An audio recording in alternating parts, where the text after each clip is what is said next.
కార్యక్రమాల్లో భాగంగా సైదాపూర్లో సబ్స్టేషన్ కానీ, ఆలయంలో సబ్స్టేషన్ కానీ, అంగన్వాడీ సెంటర్ కానీ వివిధ అభివృద్ధి కార్యక్రమాలతో పాటు కింద మాట్లాడుతాం రాజకీయం కాబట్టి, పైన మాట్లాడదు కాబట్టి కింద మున్సిపల్ ఎన్నికల ప్రచారం కూడా ఈరోజే ప్రారంభిస్తున్నాం. రేపు బహుశా రేపు మధ్యాహ్నం ఎల్లుండో నోటిఫికేషన్ వస్తుంది. అవన్నీ రాజకీయాలు ఇక్కడ మాట్లాడకూడదు కాబట్టి స్వామివారి ఆశీస్సులు వారిని అంటే మన అందరి విలువెల్పే కాదు, ఇలా తిరుపతిలో లాగా ఇంకా కూడా ఫ్యూచర్లో డెవలప్ చేయాలని మా గౌరవ ముఖ్యమంత్రి గారు నాతోని ఐలయ్య గారితో ఎప్పుడు డిస్కస్ చేస్తున్నాం. త్వరలో దీనికి బోర్డు కూడా ఏర్పాటు చేయాలని చెప్పి ముఖ్యమంత్రి గారు మాతో చర్చించడం జరిగింది.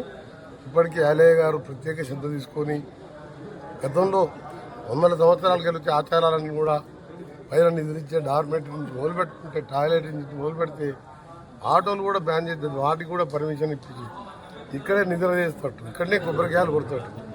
ఎంత సాంప్రదాయాన్ని అన్ని ప్రారంభించడం, ఇంకా కూడా అభివృద్ధి చేసే కార్యక్రమాలు చాలా ఉన్నాయి. మేము డిస్కస్ చేసుకున్నాం ముఖ్యమంత్రి గారితో, అది స్వయంగా ముఖ్యమంత్రి గారు ప్రకటిస్తారు. Local to global news at your finger tips. మీ చేతిలో ఒక ఆయుధం. Download Raw TV app.